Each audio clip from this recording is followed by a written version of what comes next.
Good evening, everyone. It's lovely to see you all, and it's lovely to have more people coming along to the show. Now, first of all, a couple of thank yous, and then we'll get underway with. I've actually got a question for you first today. So, the first thank you is thank you to anyone that's filled out our survey. We really appreciated it, and we've got I think it was over 30 responses in the end, wasn't it? It's pretty cool. So Pretty cool. we've got a lot that we know people want, and now we will cater what we think should go in alongside that. So thanks to anyone that has filled it out. So yeah, we are going to make a couple of changes based on the survey, but more about that later. Yeah, we'll get to that nearer the end. But first question, I mean, one of the questions within the survey was about documentaries on TV, nature documentaries specifically. And there was a documentary on TV last night. Now, I'm just wondering if anyone actually saw it. It was Ben Fogle in Chernobyl, and he was inside Chernobyl. Now, did anyone actually get a chance to watch it? If you did, please put it in the chat. Incidentally, one of the ways that we work this is again because I can't actually read the chat at all. So Ross monitors the chat exclusively. So just kind of bear in mind that there can be a little bit of a delay between question and answers, but we do our best to get to you as soon as we can. A couple of people said no, and one said yes. Well, if you haven't seen it, I would recommend watching it. I mean, I have a fascination about Chernobyl as it is anyway. I mean, ever since I was probably in my early teens, I have been fascinated with Chernobyl. I found it to just be one of those places where you lose, I wouldn't say you lose track, but you lose that kind of feeling of everything around works in a particular way in our society that we're in now. And watching Ben Fogle, he's actually been given access to get into the power plant. And he's one of the first TV presenters that's ever been allowed actually into the metal dome and has seen the makeshift concrete structure that the USSR put up straight when the power plant went bang. And they're only allowed in there for I think it's a couple of minutes they're allowed in there for, and other areas you get certain time frames because of the radiation. But at the end of the show, he came out with a couple of words that we like. Well, we think we use quite a lot. Because if you like, it was 1986 when the plant went up, and there are large parts of it that have just been left for nature to reclaim, and they've called it the most amazing accidental rewilding program the world has ever seen. And it's quite amazing just to look at the lakeland and the woods and the forests and the way the trees have reclaimed. There's even a stadium in the town, which is effectively a woodland with a big kind of archway, kind of oval shaped seating all the way around it. And it's quite amazing. I mean, I love that mix of nature and concrete and building, especially the kind of way that the Russians tend to use concrete. Anybody who watched our program a couple of weeks ago from Bet's Hangar, where we've kind of done the same thing with our coal fields, and that's just absolutely cool. But the two words, he was stood on top of one of the big skyscrapers, and he turned around and he went, and now you can see behind me, nature reclaiming. Now, we've been using that for months, and it was quite nice to see it on international TV that a bloke that I looked up to when I was quite a lot younger actually using those words. I thought it was pretty cool. But no, I mean, if you haven't seen it, I would thoroughly recommend watching it. I mean, it's an hour and a half long. It's about an hour and 15 before adverts. And we sat there and I was engrossed for an hour and 15 minutes. It is quite sobering. You know, it is what we're capable of, but the way that nature can actually take, if you like, our accidents and make them right in this world. Anyway, we should get back to the script. Yeah, I can talk about this for hours.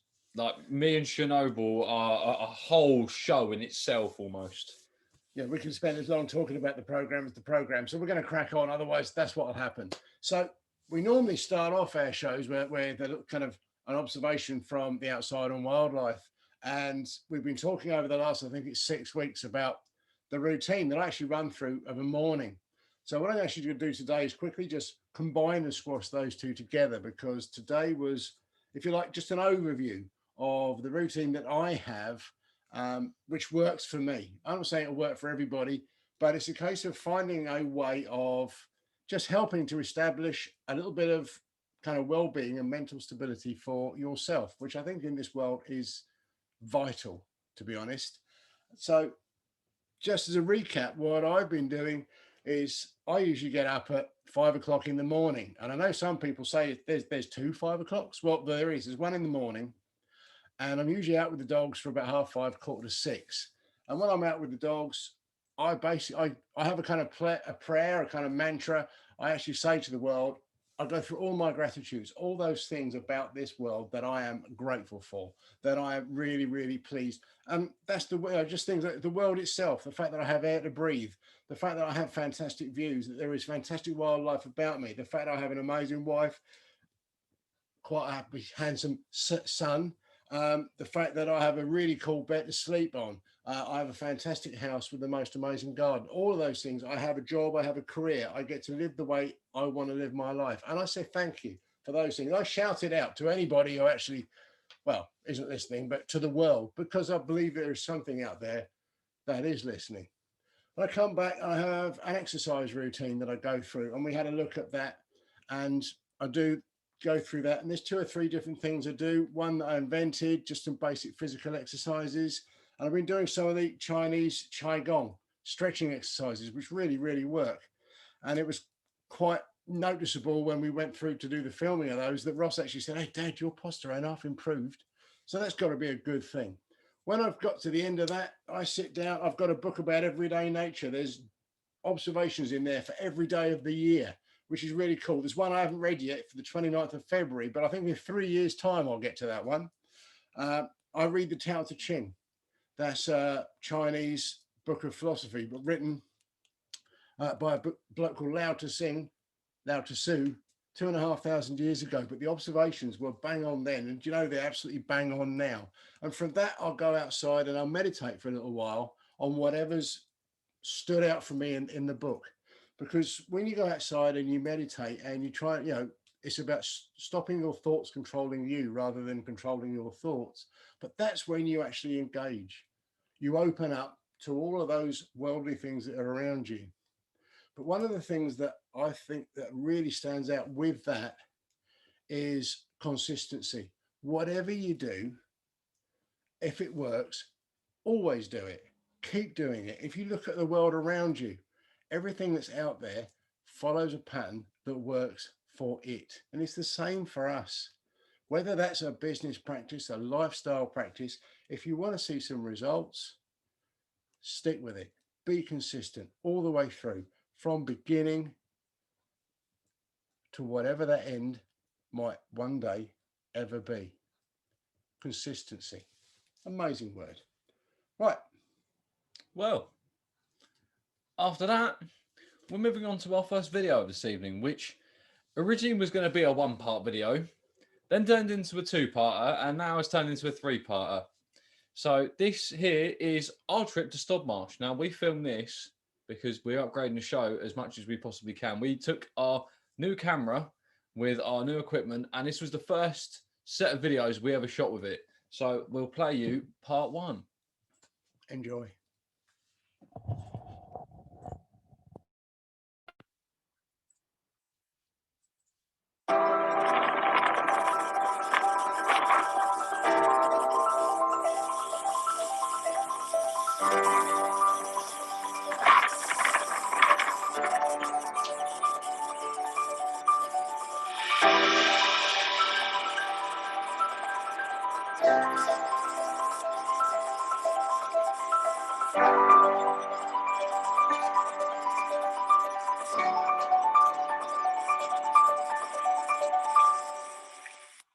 Hello, Simple Life Circle visit to Stodmarsh National Nature Reserve.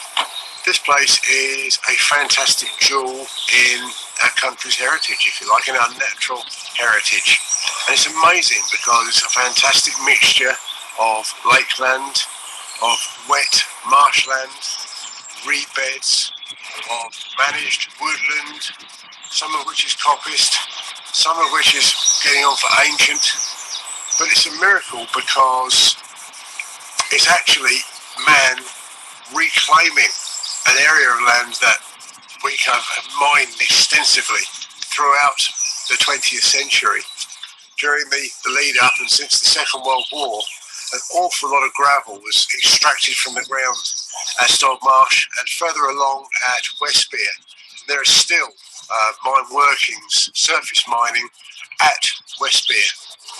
But as a result of that, the ground has then been, if you like, allowed to refill with water, that high natural water table, and we've then managed where the lakes are, where the woodland is. We keep the reed beds as we'd like them to be, and the area we're actually in now is a special trail that's constructed through the kind of marshy wetlands or woodlands, so that people can actually experience that habitat for themselves when they come here. And if you can see around us, we've actually recently, they've cleared a lot of the ground, because if you like, our countryside naturally goes through what's called succession until it gets to climax. That succession is where we've got lakes and we've got soil which will encroach on the sides. That soil will become solid and firm as vegetation takes a hold and the roots get in there and make it solid, and that will then encroach until eventually that land becomes woodland. The more woodland we have, the less water there is, because the trees will suck up that water, use it as sap, and as they do that, it then evaporates through the leaves, and that ground becomes land as we know it. So by clearing that woodland, we can keep the marshiness, and that means we have these different kind of habitats.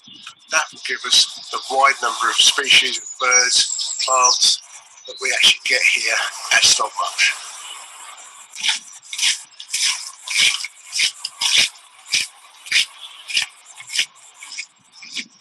So here at Stodmarsh, they will always leave branches, brush, logs, because the insects can use them. They could be rotted out and then the insects can use them as homes, or they can just be left as shelter. Dogs like to use them for shelter, insects use them as hotels. I don't know if you can hear it. There's also some tits going on. We're having a right old barney out there.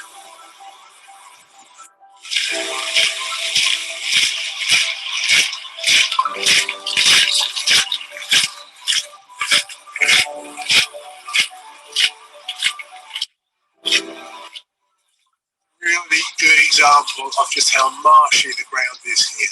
You can see there's water behind me, but the irises are looking to colonise this area to make the ground solid. So they have to be kept back, if you like. You'll also see there's a lot of trees here, lots of willows, and willows really do like to be near water. So we're on a raised platform, so you can walk through here, which is really cool. Just have a look at this fantastic landscape behind me.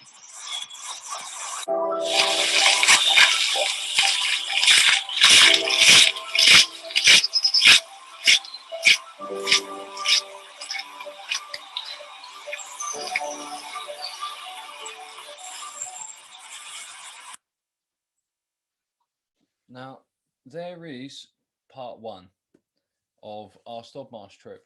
Now, what's entertaining is, so a couple of those shots we took, we actually had the camera wrapped around the tree and stuck to it with the tripod. So that was quite entertaining. But anyway. There you go.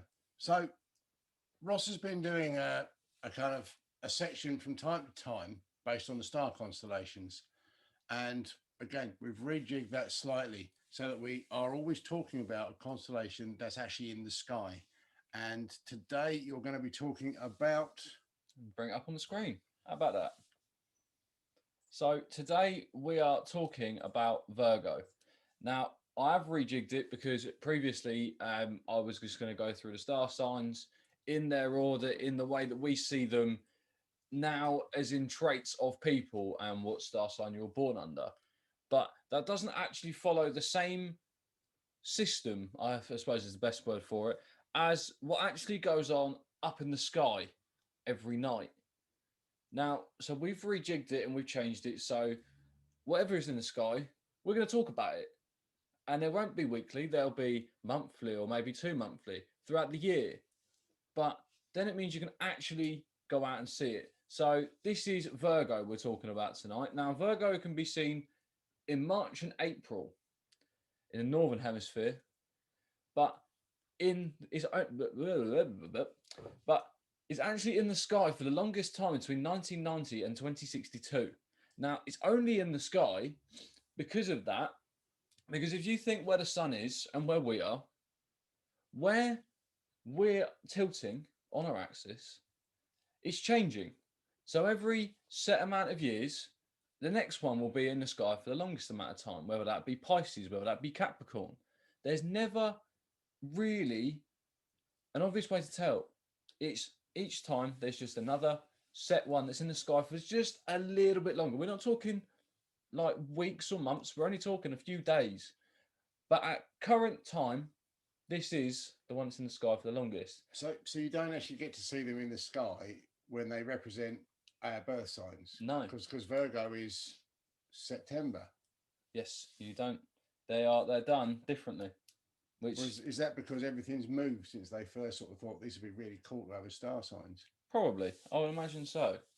But to see it in the sky, because it is in the sky for 44 days, what you want to do is you want to find north on a compass and essentially just take a sharp right and look at, if you can see the Big Dipper, you want to follow the curve of the handle almost. That's the plough, isn't it, the Big Dipper?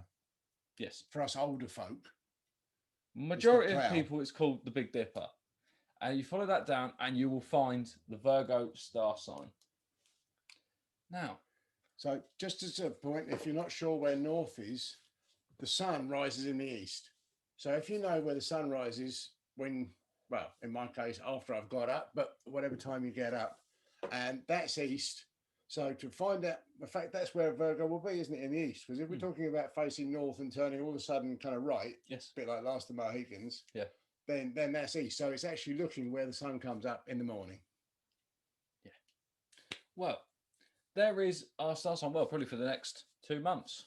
So, moving on from that, we're just going back to the PowerPoint, and we're going to talk a little bit more. Actually, no, we're not. We're going to show you a video first. Sorry, everything's... We can just whet the appetite, though. We haven't mentioned we've got a bit of a crow special tonight.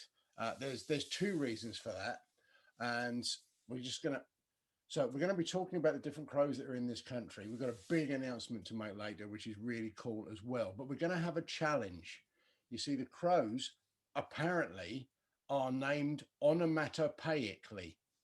Now, those of you who've been around a school for any period of time will know that onomatopoeically means it's words that sound like the sound that they make. So apparently all the crows have been named based on the sounds that they make.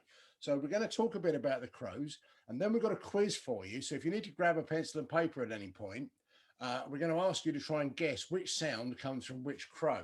So just to give you something to think about, whet the appetite, whilst we show you this second part from Stodmarsh.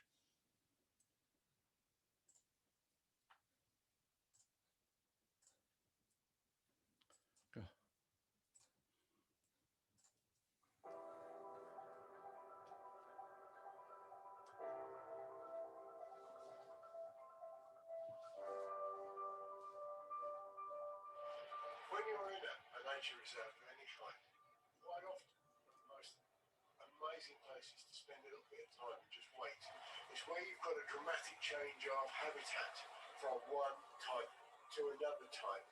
Now, if you look behind me, traditionally this has been rebed. Recently they've just cleared it to open it right up and make it more of a marshy area, which again will change the creatures, will change the habit of the birds that are living here. Reed warblers and sedge warblers, for example, will obviously move with the reed beds, and now as it opens, it allows coops, more hens and the like to have a larger area to move around in. But typically, it's also slowing down that succession that we were talking about earlier.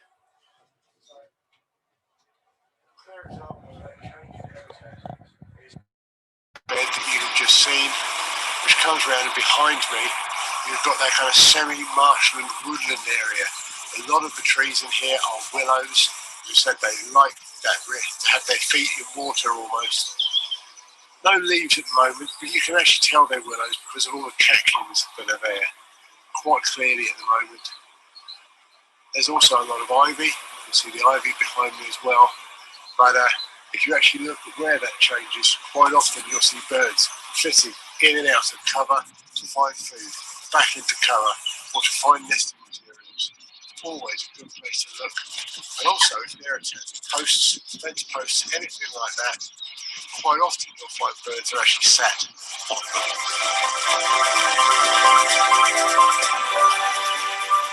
So this is the main lake at Stodmarsh. It's a fantastic place to see ducks, geese, swans, great crested green. We see cormorants quite often in the distance. This is the lake hide. It's on stilts, and it's a fantastic place to come and get amazing views of all the birds. Really cool to just chill for an hour or so, and with views like this, why wouldn't you?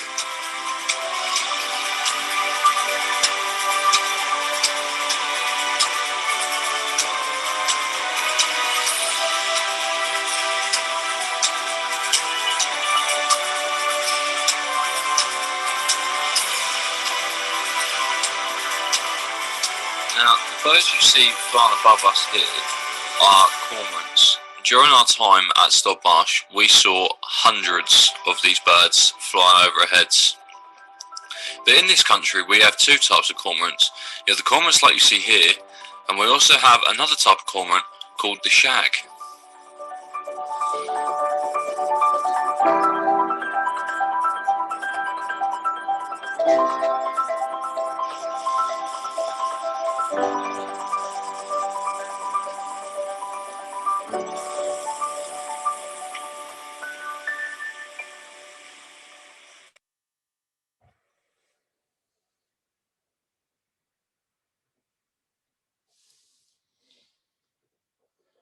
So, cormorants are a bird that traditionally would have been on our seashore. But as we've kind of depleted the seas of more and more fish, they've moved inland. And there is actually a few large pontoons in the middle of the main lake there where you quite often will see a large kind of flock. I really should have worked out the collective noun for cormorants, but a large flock of cormorants. Now, if you don't actually know what a cormorant is, I mean, they're the blackbirds that you saw flying over. They've got a long neck. They're kind of vaguely heronish. But when they sit, they're quite often in the sun. They'll sit with their wings out. Almost looks as if they are actually sunbathing. But it's quite specific to cormorants. They catch fish. And they do get together in large colonies, and they can be really kind of, well, they're really noisy, kind of quite gregarious. They also, you'll see them swimming on the lake, and they're pretty good divers as well. But we kind of got a little bit over enthusiastic. I have never seen what were effectively hundreds of them going overhead. And the reason I say hundreds, I mean, we got some shots, we missed more than we saw. It's one of those, if you work with children and animals, they'll never do quite what you want, even if they're wild animals. And the time it takes to go, there's a line, and get up there with the camera. So we missed quite a few, but it was quite amazing. It's one of those where you've got to be there, giving yourself as many opportunities to see these things as possible so that you have the opportunity to enjoy them. You know, the odd cormorant here or there or flock are kind of relatively common, but to see them come over in the numbers they did that day was absolutely fantastic. But what's interesting with the cormorants as well is the amount we saw on just that one day. There are only actually 9,000 breeding pairs of cormorants in the UK. And we saw easily 100, if not more. Now you think in the grand schemes of the population of the UK, how many people there are, we're at what, almost 70 million now? And you think there's only that amount of breeding pairs left, and we saw that amount of them on one day. It's pretty spectacular in the grand scheme of things. So, crows. Now, the reason in the first instance that we thought it'd be great to do an example on crows, we have in the back of our garden a big copper beech tree. And when the leaves came off last October, and there was this big kind of bushy clump up in the top. I mean, it was kind of like, wasn't quite sure what it was until 2 weeks ago. And it's been pretty amazing because we've got two magpies who are very obviously in love, as is most of our countryside at the moment. And they're refurbishing the nest. And we just sort of thought this would be so cool. We need to talk about the Corvids because they're an amazing species of birds. They're a part of our life. They're a very, very valuable part of our life. All of them, if you like, do a great deal of a cleanup job in our world. You know, I mean, who is it you think who keeps the roads clean of roadkill? It'll be a crow or a raven, depending on where you are, or a rook or a magpie. Sometimes it could be a chuff.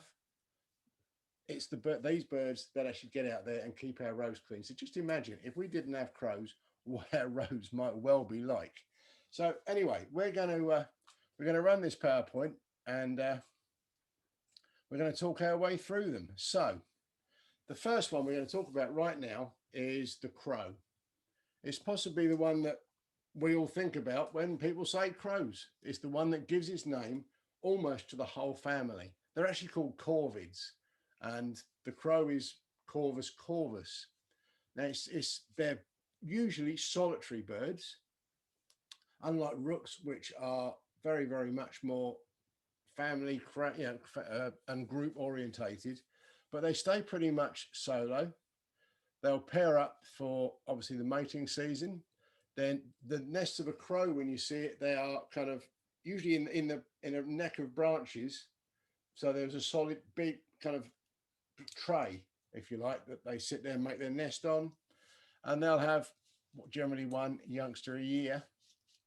I have to admit, I've always had a fascination ever since they starred in the movie The Crow, showing my age again, which again was an amazingly violent love story. But crows, the basic one we see and think of. So when you see a dark black bird, if it hasn't got the rook face that you'll see soon, then it's probably a crow. It's a black bird, but just remember, not all black birds are crows. So what have we got next? We've got the rook. Now, rooks are more likely to be seen in groups. Unlike the crow, where they're solitary birds, the rooks always prefer to be in pairs, if not in groups. Now, within the UK itself, there are 1.1 million breeding pairs. So if you compare that to the Cormorants we just had, they only had 9,000 breeding pairs. They have 1.1 million. That's a lot more. Again, they will eat anything. They will eat anything from nuts to carrion, whether that be fruit, whatever it is, they will eat it. The big distinguishing feature between the two of them is that big beak, the length of that beak. It is white with a grey on it, and sometimes it goes into their face as well. And they'll often roost in the winter with jackdaws. So they don't just roost in groups of their own species, they roost in groups with other birds under the same subcategory almost. That's it. Crows will get into those groups sometimes in the winter, that kind of altruistic behavior. But the reason they've got that kind of extended beak section is a bit like with the vulture, because they're prone to putting their heads in to dead animals to eat them. It helps them keep them clean. Because you imagine if your feathers are continually getting mucked up with blood and gore and gunge, it would be really, really hard to keep clean. So that's the way they've got that. They've also got a slightly more kind of almost kind of wedge-shaped tail as opposed to the rook even. The collective noun though for rooks is a parliament. You get a parliament of rooks, but they really are family orientated, and they look after each other, and they get really upset when one of them dies. Incidentally, on the field of plurals, crows is a murder of crows, which is kind of interesting. So yeah. Now, talking of the two of them being together, let's talk a bit about the jackdaw. So, jackdaw itself has 1.4 million breeding pairs. Again, it's a lot. Indeed. They're smaller than the crow, they're smaller than the rook, and they've actually got a kind of quite a distinct colour change. They've almost got a mask on. They're kind of a little bit like a hooded thief, but they're quite common. They've got quite a distinguishable sound. There's a bit of a hint there maybe, but they're a small bird. And quite often, actually, if not too far away, Sandwich has quite often got them on the dow. I've seen several there, and quite often at the mother-in-law. My mother-in-law's in Whitfield. She gets them on the roof from time to time, so they're fairly common, but they're not quite in the same league as crows and rooks. But they're a smaller, fairly common crow. Same habits. Now, next one is the raven. Now, for me, amongst the Corvids, this is one of my favourites. There's a little story behind it, because when we did Ben Nevis, when we finished our West Highland Way walk, we got 2/3 of the way up, and there were these birds just flying around. Now, I don't know if it's the fact of they looked at me and thought, yeah, he'll be dead in a minute, we can eat him, or not. But there was this bird flying around, and I remember Dad going, look, and I'm thinking, it's a crow. And he goes, no, it ain't a crow, that's a raven. And then for the rest of that last third up Ben Nevis, we had the ravens following us. It went from 1 to 2, 2 then went to 3. But the thing with ravens is that was really interesting, because they are meant to be. They are normally solitary birds. They're in the same category as the crow. They like to be on their own unless it is mating season. They are the biggest member of the crow family. And that is a big, easy, distinguishable way to tell normally. If you're fairly up close, if you had a crow and a raven, you would see how big a raven is compared to a crow. Now, in the UK, there are 7,400 breeding pairs. So, again, they're not at the millions, but they're also not at extinction. They are quite happily sat in that middle bracket. They're quite rare to see, and I feel quite privileged almost that I have seen them. And the fact I saw on Ben Nevis makes it a little bit better. But they have a thick beak, and the size and the beak are just those two big identifying features. They are the easiest way to tell. The beak itself is strong because they eat through carrion. Again, mammals, birds, eggs, insects, and anything else, roadkill, they will eat it. They are scavengers. But it's that size thing. The wingspan is around about 3.5 foot. So they're about twice as big as a crow or a rook.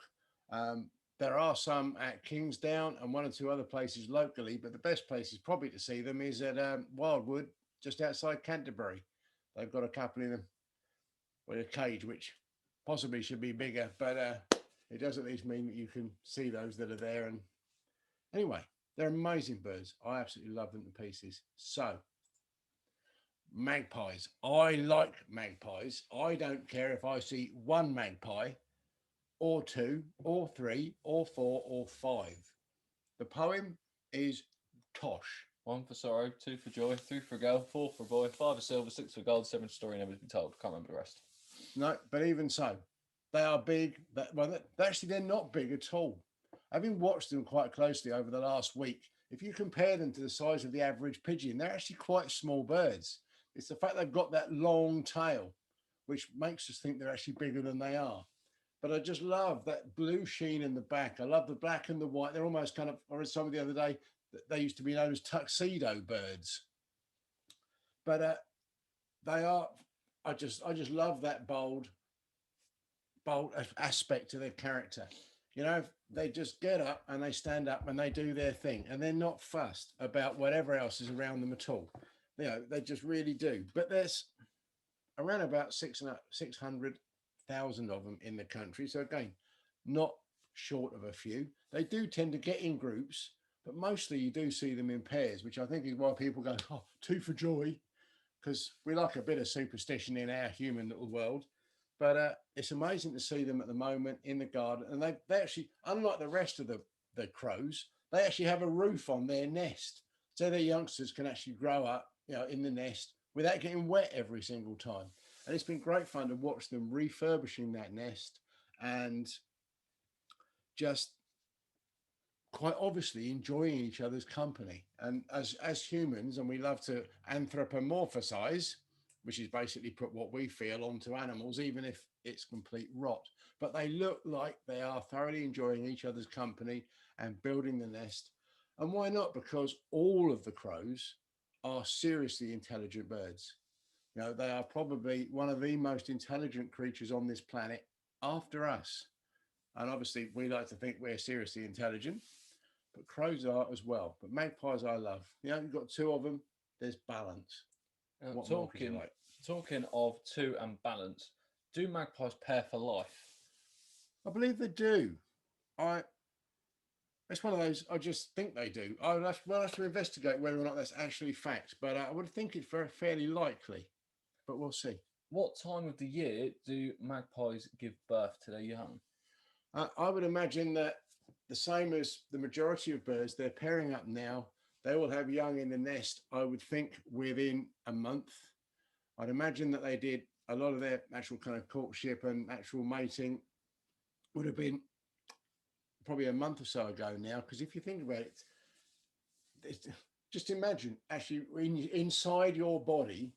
I mean, even as a mammal with a young person growing in a woman's tummy, but they haven't just got to kind of partially grow the young bird. They've actually got to put together an egg as well.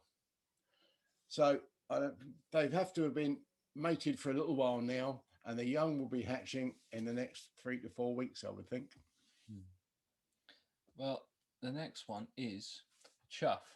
Now, the Chuff is probably one of the easier recognisable birds within the collective, because that big red beak, and it's actually had big red legs as well. They are the identifiable features, but you'll actually struggle to see Chuffs in part of the country that we live in, or part of the UK we live in.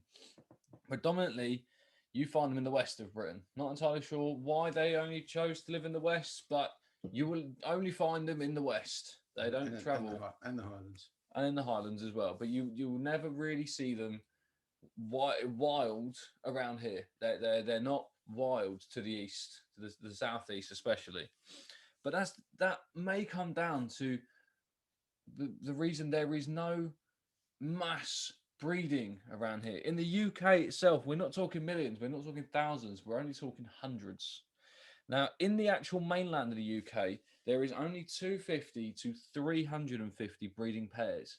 And on the Isle of Man, there is only 120 to 150.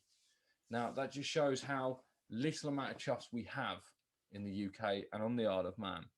But they only, unlike the rest of the collective, where they'll eat pretty much anything. They can eat all the way through carcasses, roadkill, mammals, birds, eggs, everything like that. They only really live off insects and larvae. Their beak is not designed to bite through bones and flesh to get to the meat. Their beak is not designed for it. And they just struggle with a lot of, almost it comes across as natural to the rest of the Corvid family. So they're very much restricted to the coastlines where they are there. They've been out competed. They've suffered greatly through the persecution from keepers and the like. So it's a real shame, but they are starting to just bite the back, because there was a time when we would see them in our area in Kent as well. But it's a shame, because as you can see, with the red leg and the red beaks, they're a striking bird, and they are a privilege to behold when you actually do see them. So, and last but not least, the jay. It's amazing. People say, "Oh, I saw a bird. Don't know what it was," and you say, "Well, what colour was it?" And they go, "Well, it was pink. It's pink. Cool." And it was blue. It's blue. Wow. And it was white. All right. Okay. Yeah. Cool. Bit of black. Yeah, a bit of black as well. It's almost certainly a jay. Jays are the most secretive of our crows. They feed similarly to the rest of them, but they tend to live in woods, and they just go about. You tend to see them flying away from you when you've got a bit closer and they're in the tree. And it is that kind of flash of pink with a little bit of blue, or maybe the white, as they go away from you, that you tend to actually catch. There have been more locally the last 2, 3, 4 years. And that started, I think it was 3 or 4 years ago, when Scandinavia had some really heavy winters. And an awful lot of Scandinavian jays came to this country and liked it. And they stayed. So that's why we've got more. But there again, they do keep our roads clean. They keep the countryside clean. They're extremely intelligent. They'll scavenge anything that they can. But they're effectively a really pretty crow. So I think it's about time we had our little quiz. So if you're ready, we're going to play the calls of the seven birds, isn't it? Seven birds. And we're going to ask you to make a note as to which bird you think it is. And we're not going to tell you until the end. Okay. So bird number 1.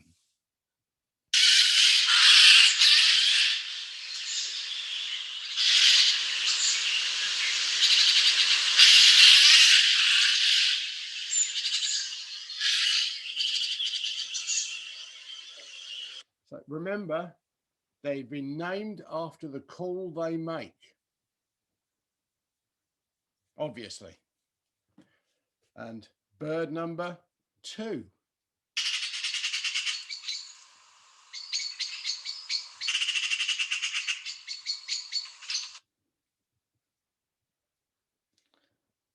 And number 3.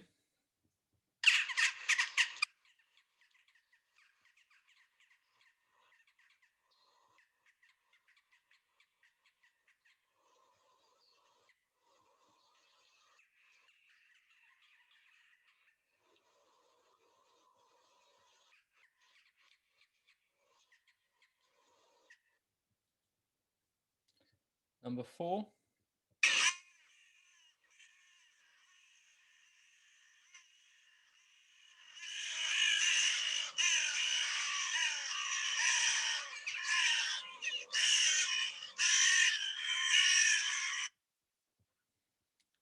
Number 5.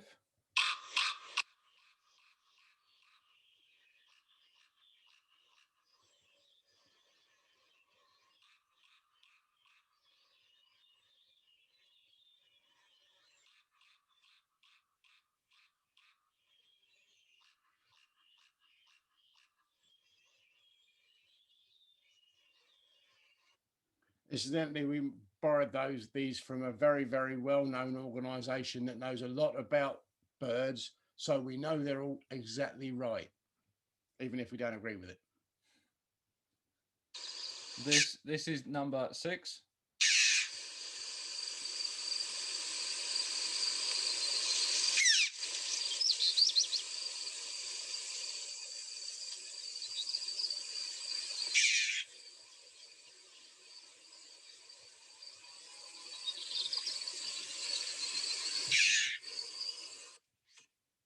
The last one, number 7.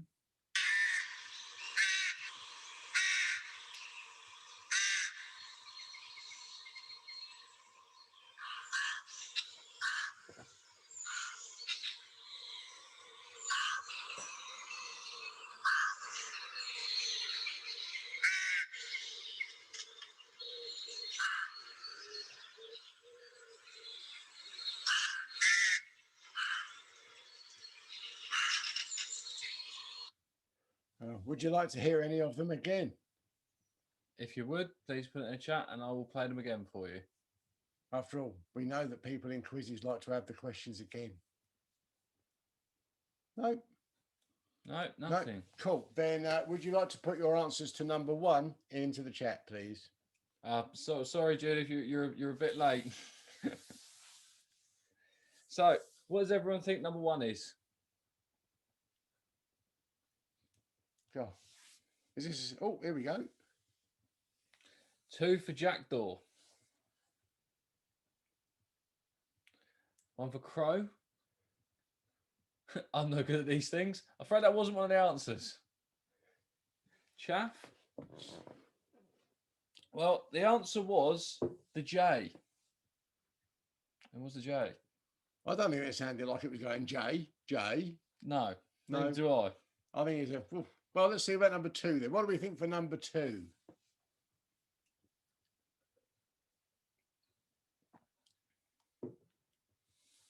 Oh, Chuff. Chuff again. That's 2 for Chuff. Jay. Another Jackdaw. From the same person. I think you may have written Jackdaw more than once. Chuff as well. Magpie. Well, congratulations to Alan. He was the only one. It is the Magpie. It was the Magpie. Now, I think I should have written the answers down when we did it as well. I know I got 3 of them when we did it earlier. we did try and error it. I mean, I got all 7. I knew exactly what everyone was. You had them written down. No, I didn't. No, I didn't. I know every single one of them. Very fun. Number 3. What does everyone think number 3 is? Oh, somebody written Chuff for every single one of them. No, not quite yet. I suppose on that philosophy, you're bound to get one of Crow, them right. Raven. God, I got a right mixture. Well, I'm afraid for the person that wrote Jackdaw twice and then decided not to write Jackdaw, this one was the Jackdaw. So number 3 was the Jackdaw. Now, what about number 4? Is this the one that I got right? This is the one you got right. It's the one I got right. It definitely doesn't sound like his name, though. It sounds exactly like another crow, to be honest. We got 2 for Crow, 3 for Crow, 1 for Raven. Well, the correct answer was Raven. See, I know ravens, they go kind of perk, which sounds like Rook to me. It sounded like something else, but I won't repeat it right now. Family show. Family show. Don't need to be censoring anything. And then what number are we on now? Number 5. Number 5. What does everyone think number 5 was?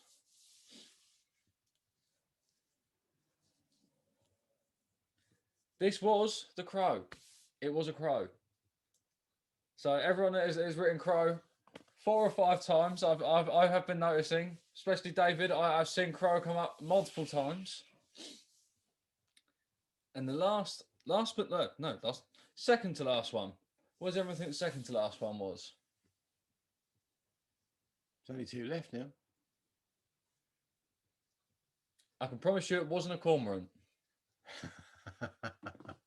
We should have stuck one in just for good measure. This one was the Chuff. And the last one, which would be the only one left, would be the Rook. And no, it definitely isn't a seagull. I can promise you it's not a seagull. But now you can see that they're all meant to be named after their call. Now, I don't know how they work that out because a lot of them do not sound anything like that. I suppose you could get away with the Jackdaw. Does kind of go Jack, Jack, Jack, Jack, Jack. That was not. I was thinking crow says Rook and a Rook says caw, caw. This is me doing bird song, right? That I wouldn't take a career in it. Put it that way. Well, we better move on because we are running out of time. So we will get on to part 3 of the Stodmarsh video.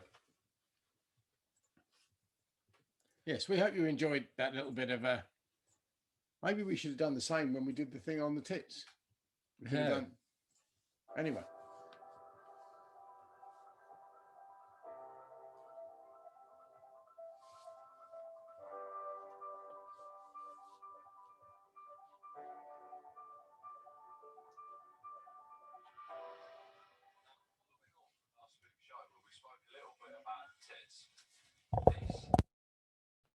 Expanse of reeds here at Stodmarsh is the perfect place to come and see bearded tits.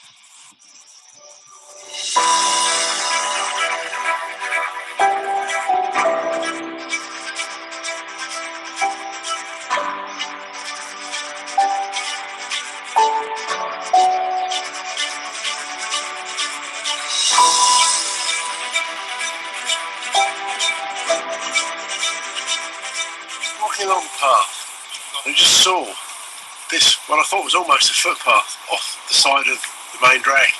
But if you look, the brambles are actually over the top of the path like an arch. And if you look at the size, it's almost definitely the route for a fox.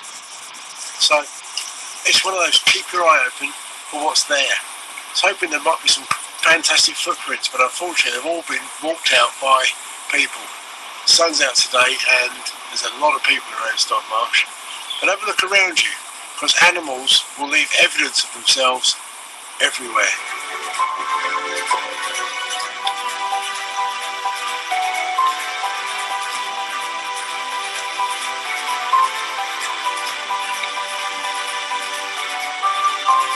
Another lovely sign of spring. Look at the colour of these buds on the pussy willow. It's going to explode into life any moment. But it's these signs of spring on a sunny day that just make this world amazing. So here in front of us is just a little brave robin out doing his thing right in front of us. We didn't even notice he was there until we were just about to start walking past. But they are brave, little courageous birds.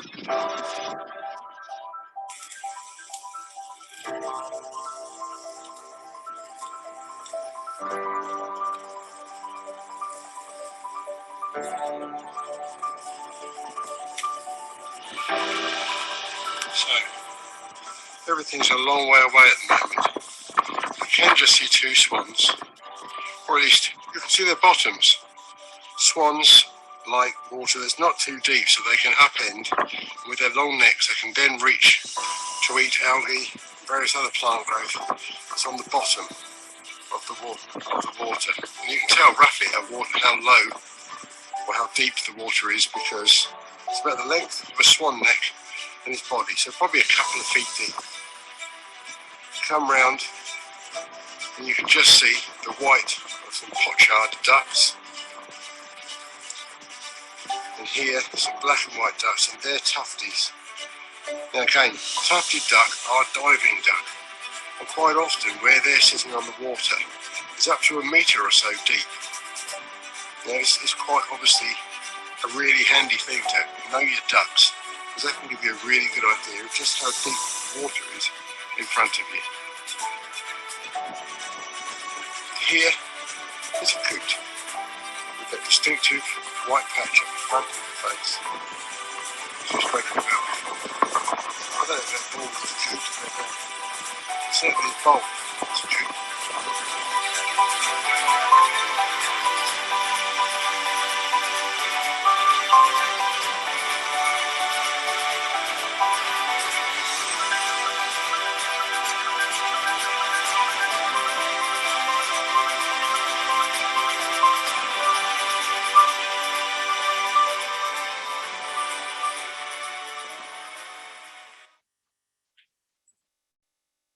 Now, that is the end of our expedition to Stodmarsh. Stodmarsh is just outside Canterbury.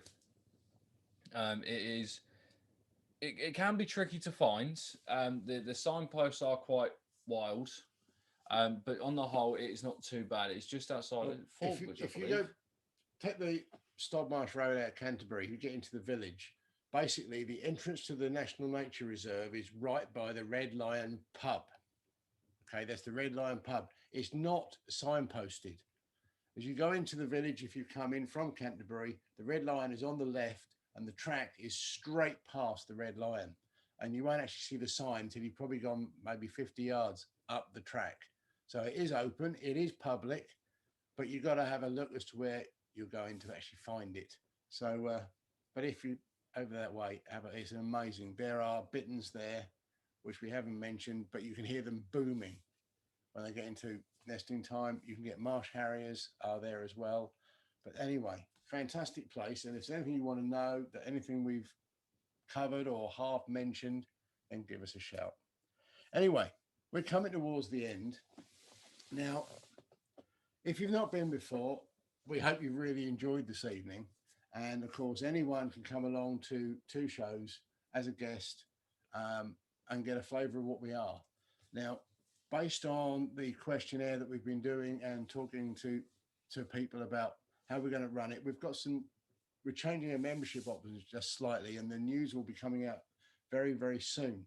But if you've come today and you've enjoyed what you've seen and you want to interested in what is effectively our full membership package, which is the four monthly shows, occasionally there'll be 5, access to the Facebook group. There's we'll send you, if so, as there'll be a copy of each of the 3 books that I've written. There's the 3-Year Pond, 4 Keys, and the 5 Senses. We'll get a copy of those out to you.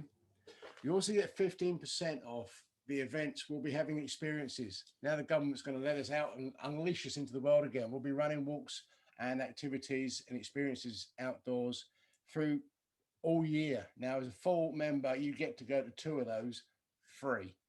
Okay, you come along, you need to bring a packed lunch, but you come along free as a member. We're adding that to the full membership package.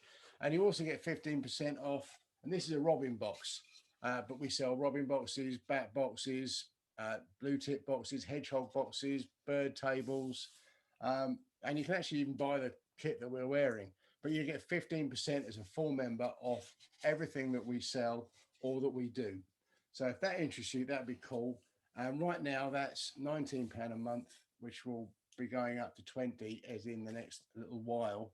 So if that's of interest to you, Ross will put the link in the chat, and obviously it'll also be in the follow-up email that will come out tomorrow. So if that's of interest, that would be fantastic. But one of the things that we also do is we have special guests on, and we are really, really stoked, absolutely fired up for on the Thursday, the 29th of April. We have got a fella called Chris Scaife coming along. You might not have heard of Chris Scaife. Chris Scaife is the Raven Master at the Tower of London. And it's unbelievable. He's an author. He's got a book out called The Raven Master. It's a really cool book. And we are just so stoked that we've managed to persuade him to come on and talk to us on the 29th of April. And as one of the things we're going to be doing as a result of that is we're going to look at all the Corvids in the run-up in one each week. We're going to work it out because obviously when we have our members guided walk sessions, we won't be doing those, but we're going to run them up, and we're going to get Chris obviously to do the final Raven show in April, which is absolutely amazing. But this is the book that Chris has written, and it is a great read. That's actually Chris on the back in his Yeoman of the Guard outfit kit. But so yeah, we're going to be putting the word out about that. But it's really cool that we can actually bring people of the quality of Chris onto our show, which is absolutely amazing. Totally stoked. Anyway, well, we do apologise. We have run over a little bit this evening on time, so we will start to wrap it up.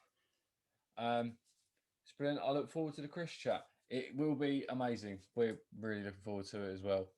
It truly is going to be a brilliant guest to come on.